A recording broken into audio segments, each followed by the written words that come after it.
Our days in Chicorroa start early. After a quick breakfast, the morning work begins. Anything from weeding, to painting, to digging rubbish pits, to building fences, to making repairs. At 9:30, the classes for our missions school students begin. Those of us who are not Portuguese speakers have also been going through the same material during this time. We break for lunch any time between 12 and 1, and then the afternoons are filled with different ministry activities. We hold a weekly meeting for the elderly on Tuesdays, where we sing, pray, share the word, and then share a blessing, whether it be a full meal, vitamins and fruit, tea and salad, or simply a time of worship and intercession. Wednesday afternoons are our times to visit the hospital, to share God's word and pray for and encourage the sick.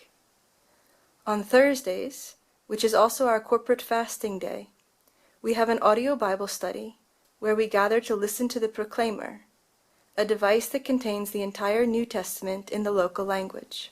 Of course, some of us, who don't speak the local language, still have to read it in English.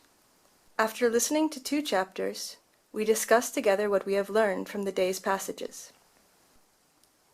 Fridays look a little different for us, as we have our ministry activities in the morning, starting with intercession for the women at 8 a.m., while the guys head to the men's prison at 9, and stop to do market evangelism on the way home. In between all of these activities, we fit in house visits, discipling and counseling, administration, personal study, and ministry preparation, as well as the normal mundane activities like cooking, cleaning, washing, and, well, you know, the things that everyone does. Our church holds youth meetings on Saturday afternoons, children's Sunday school at 7:30 on Sunday mornings, and church services at 9 a.m. Things in Chicorroa did not always look like they do now. It all started out with a vision for a church plant and land negotiation meetings in 2012. After 2 years, we were finally able to acquire property papers, and then the real work began. 4 missionaries, 2 foreign and 2 Mozambican, moved to Chicorroa in early 2015, and we had our first church gathering under a tree in April. The entire plot of land, which we now call home, and on which the church is built, needed to be cleared, but God provided a lot of help, and everyone got involved. It was a labor-intensive process, but by August of 2015, we were able to set up an outdoor tent, and in September, we held our official opening service.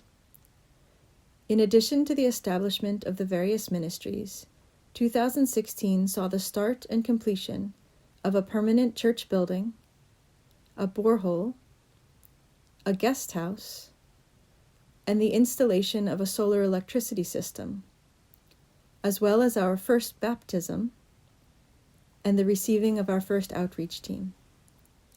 Our 2017 focus was on the building of dorm-style accommodation in preparation for a missions training school on the base, and we welcomed our first missions training school class in February of 2018.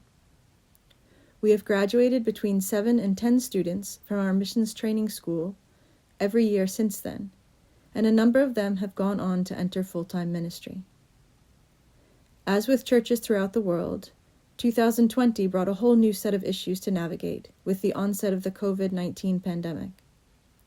When the government shut down church meetings in Mozambique, our team developed creative ways to continue to fellowship in a relatively non-digital community through WhatsApp services and house church meetings. The church in Chicorroa emerged from the lockdown, strengthened and growing. We have a similar base established in Magwe, in northwestern Mozambique, and we have further plans to develop another base in Macomia, in the northeast. We are blessed to be a part of the ministry God has established here in Mozambique, and our vision and prayer moving forward, as it has been since the beginning, is that God would be glorified and that He would be all in all.